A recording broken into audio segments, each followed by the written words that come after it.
In the beginning, God created the heavens and the earth. And God said, "Let there be light." And there was light. Is the Trinity logical? Do you just take the Trinity on faith alone? Can we explain it in a rational way? Or is it beyond complete comprehension? Of all the commandments, the fourth is the most contested. And how is this acknowledgement made? By keeping the seventh day holy. The book of Leviticus is the third book of the Bible, and it says underneath all of this purity and becoming impure was by eating certain animals. Yun muna. Una-muna, susunod ay sa mission. Ito ay kabuuan o nagsilang 5 minutes bawat isa. Una sa unang paksa muna. Patutunayan na ang Iglesia ni Cristo ang siyang tinatag at maliligtas sa araw ng hukom. Sa mission, ang parte ninyo. 5 minutes. Sa mission, importante ito. Ano? Yun ang unang tinawag kanina kasing topic eh. Alin na? Ay kaya nga yun na para mauna muna kayo. Right muna. Nasabi natin, right.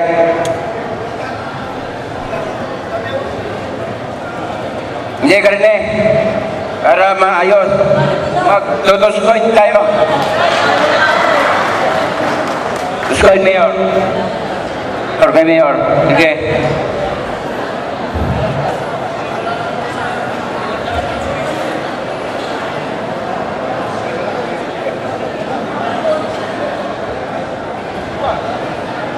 Pili ka ng iyo.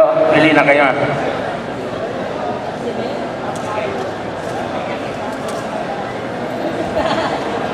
Yan.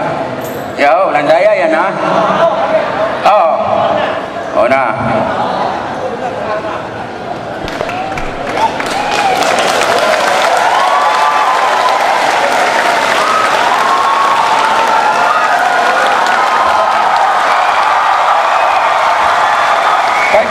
Bago ito, bago. Bago mukha.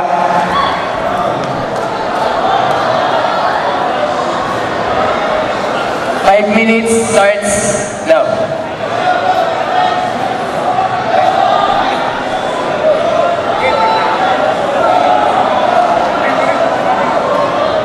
Okay, 15 minutes daw. 15. Oh, sige.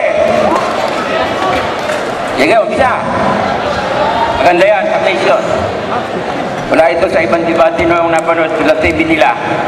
Ngayon to ay minungkahe na magkaroon ng submission.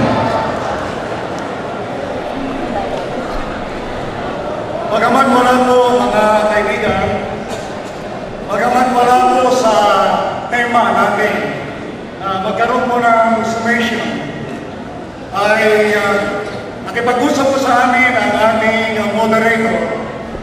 Bilang isang judge, ay hiniling niya na kung po pwede na magkaroon ng summation. Kaya po, umayag kami dahil sa hiling ng ating mahal na moderator. Palakpakan mo natin ang ating galagalan na moderator. At kanina po ay habang nakatayo si Ginoong Baharito, ay nakatayo rin yung kanyang assistant. Kung napapansin niyo, siguro ay kilala ninyo si Mr. Thompson. Itong si Mr. Thompson na gustong tumayo, kaya walang tigil sa katatayo. Ito po ay nakipagdebate sa amin noong 2006. Ang topic na pinag-usapan ay kung si Kristo ba ay Diyos. Hindi na namin pinatulan siya, si Mr. Baharito, dahil sa kung gusto ninyong maniwalanan, mga kaibigan,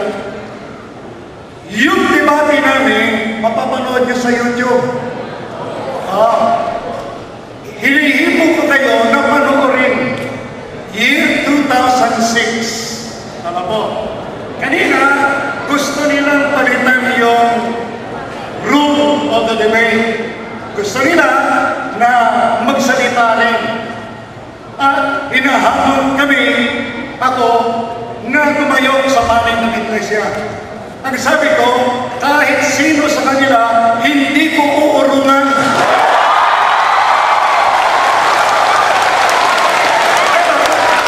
Pero, bakit hindi ko tinanggap? Kasi wala ako nang mag-usap sina kapatid na Ramil at saka si Mr. Pajarito. Hindi pwedeng makikisalsok kami sa hindi naman ako kasali doon sa kanilang pag-uusap. Ang kanilang pag-uusap, silang dalawa ang magdidebate. Ngayon, gusto makabawi nitong mga tao na ito. Kaya, kung alam naman yun ang nangyari kay Mr. Pajarito sa unang paksa, pero palakpakan pa rin natin siya.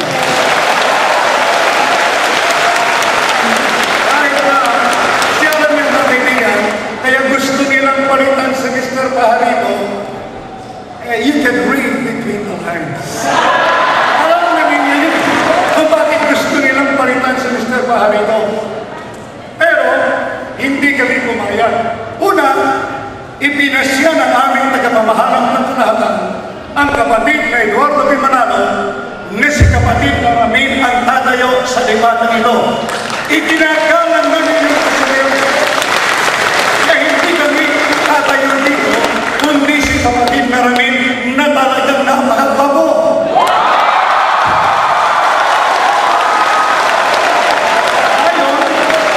Ayon sa misis niya, sa mother niya, at ayon na rin sa akin. Kapagkat sila kapatid na Ramil ay isang magiging na ministro na tagapagtanggol ng iglesia. Kaya, humihingi sila ng isang panibagong debate.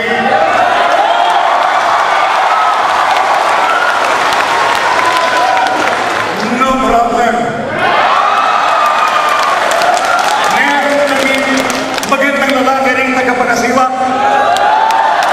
Kapatid na namin, pagkalay niya, siya muna ang makikipagtayos sa mga kaibigan natin sa balista ukol sa pre-debate conference. Pag naayos na at meron na silang temang gustong iarap sa amin, makasagalit, kasali na rin ako. Pero, ulitin ko, kahit na sino ko dito, hindi namin uurungan. Kasi, ang amin pong interest dito, mga kaibigan, kayo po ang mga kaibigan namin sa balista. Pagkasusuloyin itong grupo ng mga Iglesia ni Cristo, ang iba dito galing po sa balista.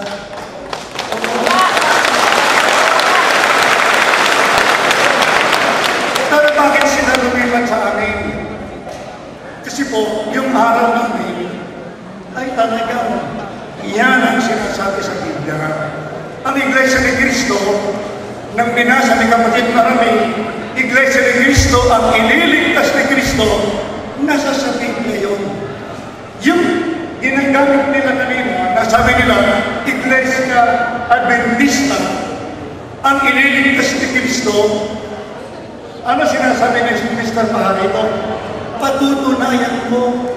Kaso, natapos na yung debate, wala naman siyang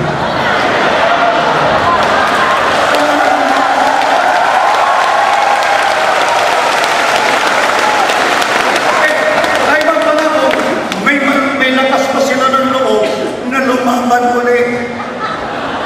Doon sa performance nila ngayon, ayaw mo na lang po ako, meron pa silang lakas ng loob. Pero, magdalaga sila ng loob. Hindi ko naman kami. 10 minutes po. Pwede sa kapatid na namin, di ba kapatid na namin?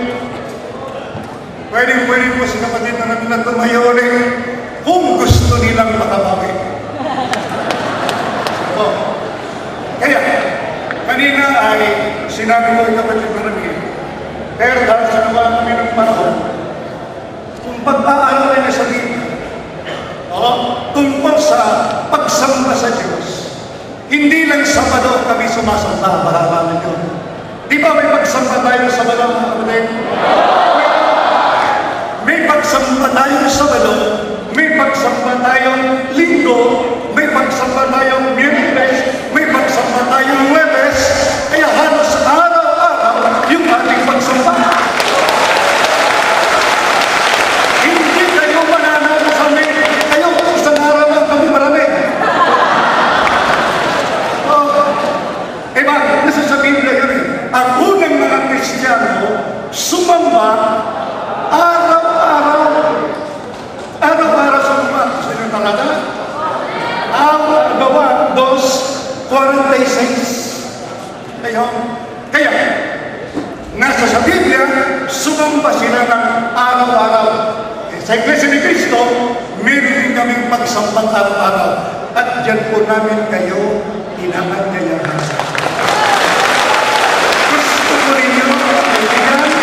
Ang pagsamba ninyo ay araw ng Sabado. Punta kayo sa amin. May pagsamba po kaming Sabado.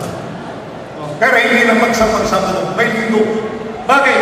Yan ang nakasulat sa Biblia at ang Iglesia ni Cristo sumusunod sa sinasabi sa Biblia.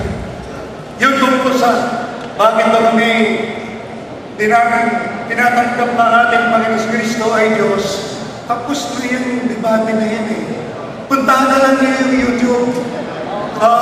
At hindi niyo kung paano lang nagsangga lang itong si Mr. Thompson. Pakinggan ninyo kung paano siya nagsangga lang. Nasa YouTube po yan. Gusto niyo pang malaman yung mga nagturo ng ibang aral tungkol kay Kristo. Hindi lang naman sila kalaman namin. May mga debate kami, kapatid Maramil, nasa YouTube na po. Ngayon gusto niyo magsuri, mag-aral na po sa iglesia. Nandito po ang mga ministro sa iglesia, sa Mindoro Oriental, sa Mindoro Occidental. Nandito silang lahat at nakahanda po silang maglingkod sa inyo. Salamat sa Diyos at binigyan tayo ng ganitong pagkakataon. Sana po, huwag lamang humantong sa ganitong sandali. Kayo magpapatuloy ng pakikinig sa Iglesia ni Cristo. Sana, kawa tayo ng Diyos. Magsama-sama tayo dito po sa Iglesia ni Cristo. Salamat sa Diyos!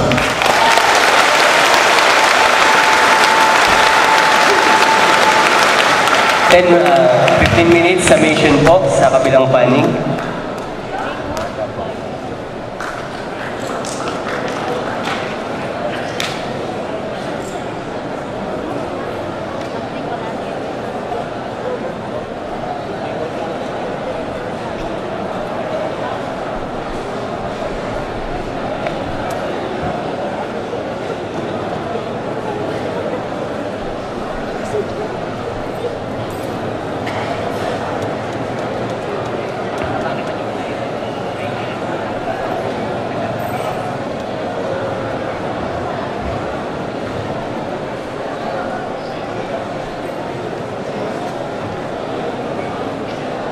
Timer starts now po. Okay na po. Magandang gabi po sa inyong lahat, mga kapatid, sa Iglesia ni Cristo at sa Seventh-day Adventist. Mas magkasaya po natin, At lalo na, ako'y nagpapasalamat kay Diyos dahil binigyan po niya tayo ng pagkakataon kahit wala sa paksa na magbigay ng panghuling pangungusap. At nagpapasalamat naman ako kay Kadyo Ventilasyon dahil kanina 5 minutes lang ang usapan, naging 15 minutes. Kaya thank you very much. Okay. Now, okay.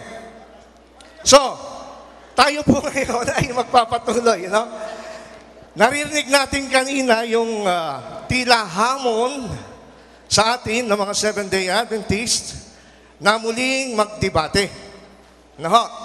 Sinasabi nila para daw tayo ay muling makabawi. Kung ganun pala, kung tayo ay para makabawi, ibig sabihin talo tayo, bakit pa tayo hinahamon? Pag talo ka na, ba't ka pa hahamunin? Okay. Ngayon, ina-accept ba natin ang kanilang hamon? Opo, ina-accept ko po ang inyong hamon ng debate. Dahil, alam po ba ninyo, sa Manila, taga Manila kami, taga Maynila rin sila, meron na po kaming maraming proposal na sinend ng kanilang ministro sa sentral na hindi ho natuloy-tuloy. Hindi ko po alam kung ba't hindi natuloy-tuloy. Ilang beses po. Kaya po, sa pagkakataong ito, dito pa ho kami nagkaroon ng pagkakataon sa malayong lugar, sa Mindoro, na nagkausap at nagkahamulan ng debate. Kaya naman sabi ko, praise the Lord, ang tatanong ko ngayon, kailan tayo magkakaroon ng pre-debate conference? At ilang paksa ang ating pag-uusapan? Sana po, ang hiling ko, pagkatapos ng ating pong konklusyon, ay mag-usap tayo para pag-usapan kailan ang pre-debate conference. Sa pangalawang tanong, saan ba gaganapin? Dito din ba? O sa lugar, sa Manila? Pag-uusapan natin yan. Okay. So ako'y nagpapasalamat sa pribilehiyong ito na makapagbigay ng ganitong kapahayagan. Hindi ho rin kami umuurong. Yan ho. Ang inyo pong mga lingkod, kami po'y defenders of faith ng Seventh-day Adventist Church. Kung gusto niyong mabasa, makapakinggan at mapanood ang aming mga expose, meron po kaming programa sa TV at sa radyo. Ang pamagato ng aming programa sa TV ay kapitulo, bersikulo.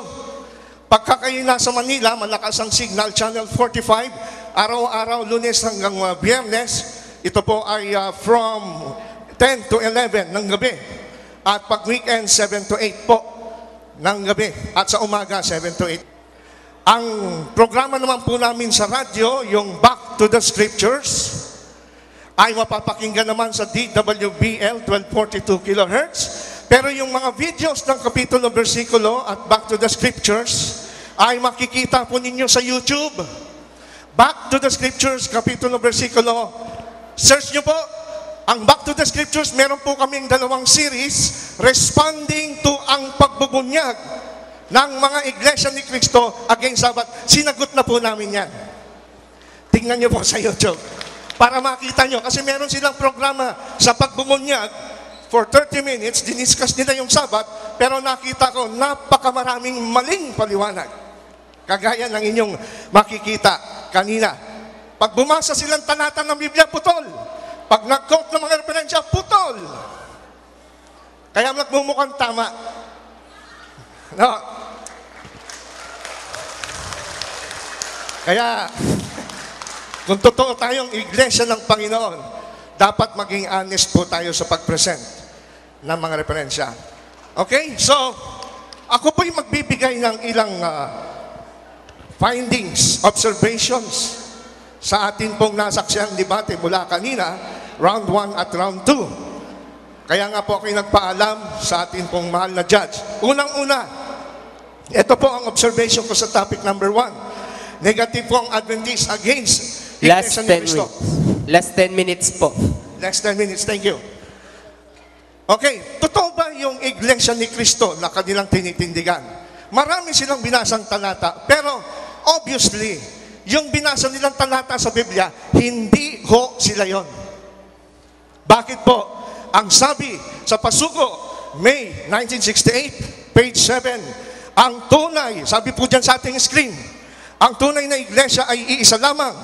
Ito ang iglesyang tinayo ni Kristo. Kung mayroon mang magsibangon ngayong mga iglesia, sasabihin sila man na iglesia ni Kristo rin. Ang mga ito ay hindi tunay na iglesia ni Kristo, kundi huwad lamang. So ano pong sabi ng kanilang Pasugo? Hindi pala porque ikaw ay gumamit ng pangalang iglesia ni Kristo, ay tunay ka na rin. Kaya nga sabi po ng Pasugo, sila man ay iglesia ni Kristo rin, hindi nga lang tunay.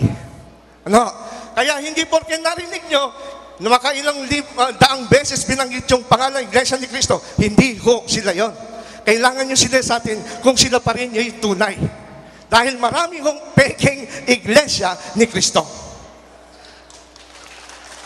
Ang tunay na iglesia, sabi rito sa Pasugo, May 1954, page 9, alin ang tunay na iglesia? Nasa Jerusalem, wala sa Central, sa Fairview, Quezon City. Pasugo, August, September 1964, page 2 and 5. Sino ang sinugo ng Diyos upang maitatag ang iglesia sa Pilipinas? Kanina pansinin nyo, yung tunay daw na iglesia nasaan? Jerusalem. Pero ba't nagkaroon ng iglesia ni Cristo sa Pilipinas? Eto ang sabi ng kanilang pasugo, ang iglesia na si Cristo sa Pilipinas, naitatag, pansin niyo, ginamit yung salitang naitatag, ginamit yung Isaiah 46:11 sa pamamagitan ni Felix Manalo. Hindi kay Cristo. Maliwanag ba? So iba yung iglesia ni Cristo sa Jerusalem. Noong unang siglo, yun ang totoo. Doon kaanib ang mga Seventh-day Adventist Church. Hindi. Kaya nga po, pasugo, May 1967, page 14. Ang kanyang huling sugo upang itatag ang kanyang huling organisasyon. Ano po sabi? Itatag ang huling organisasyon. Nino? At pinamamahalaan ni Felix Manalo. So iba ho yung iglesia ni Cristo ni Felix Manalo, iba yung iglesia ni Cristo nasa Biblia. Gusto kong liwanagin nyo, hindi porke magkapangalan, magkatunog, sila na yon. Hindi porke nakakita kayo sa divisorya ng Levi's na tatak ng patalon, original na yon. No. July 1955, pasugo. Iyon ang iglesia ni Cristo na dapat pasukan ng lahat ng tao at ang tanging sugoy, si kapatid na Felix Manalo. Kaya yung mga iglesia dito ni Cristo ngayon, ang sugo niyo si Manalo, hindi si Cristo. Ano pang sabi rito? Pasugo, 1971, page 10. Do we claim membership in the first century of Christ? Tayo ba'y nag-aangkin na tayo'y membro? Yung mga iglesia ni Cristo ay membro ng unang siglong iglesia ni Cristo? No! Neither do we ask you to do that. Kaya mga kaibigan, iglesia ni Cristo, dito, hindi ho pala kayo kaanib doon sa unang siglong iglesia ni Cristong original sa Jerusalem.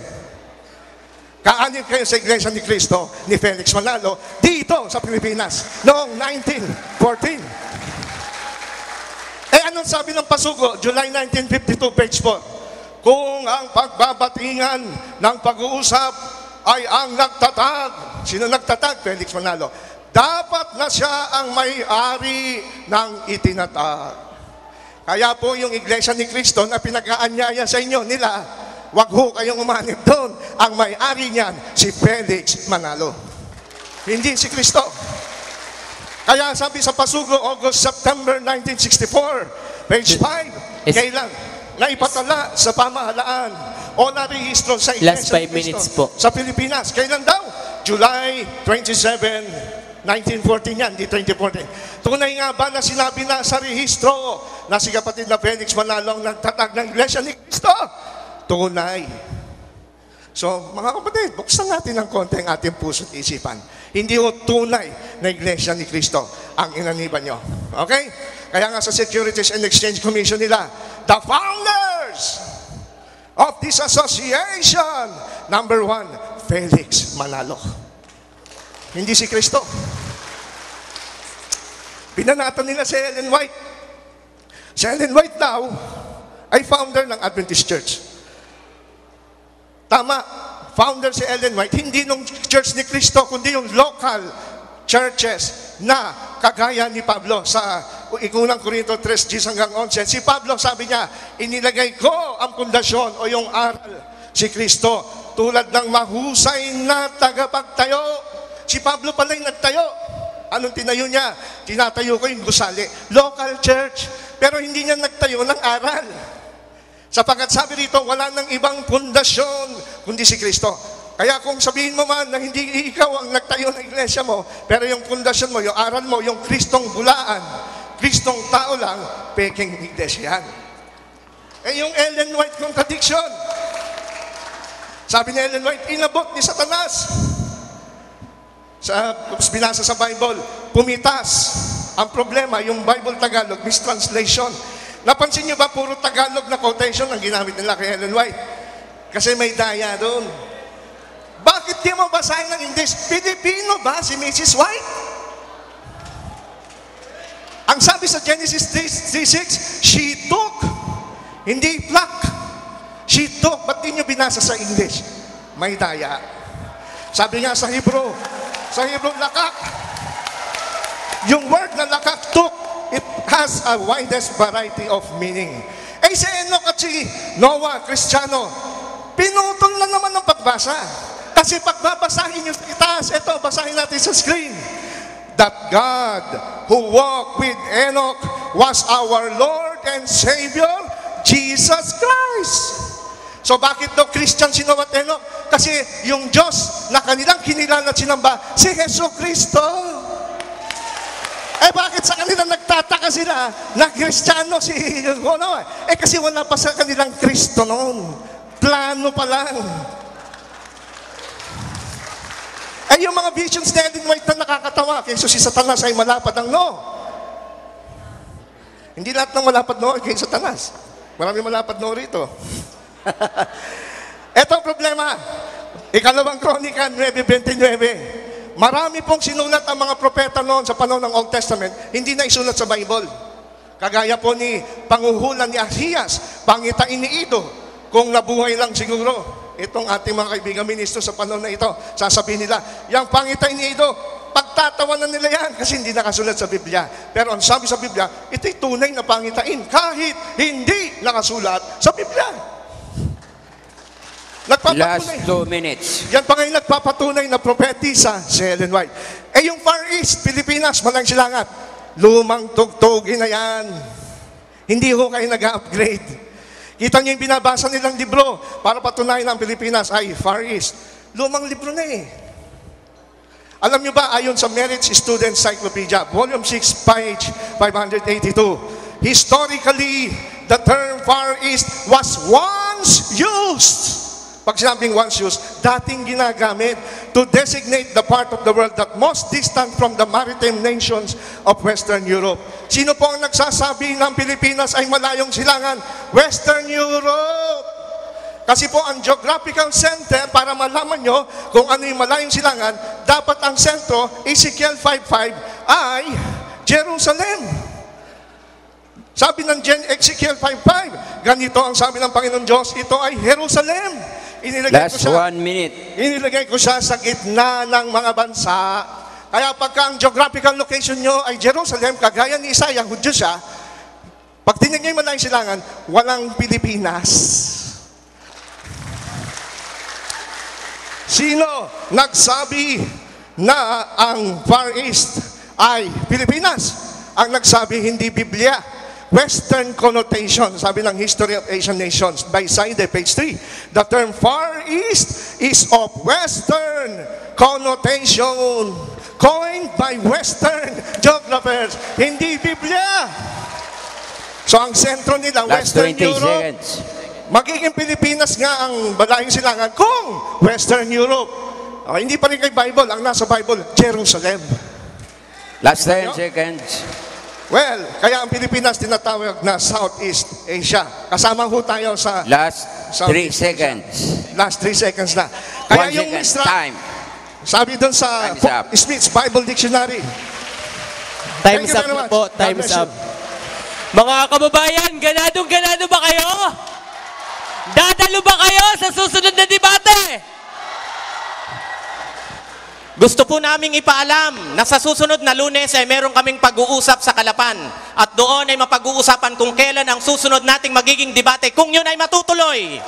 Kaya mga taga Mindoro, mapalad kayo.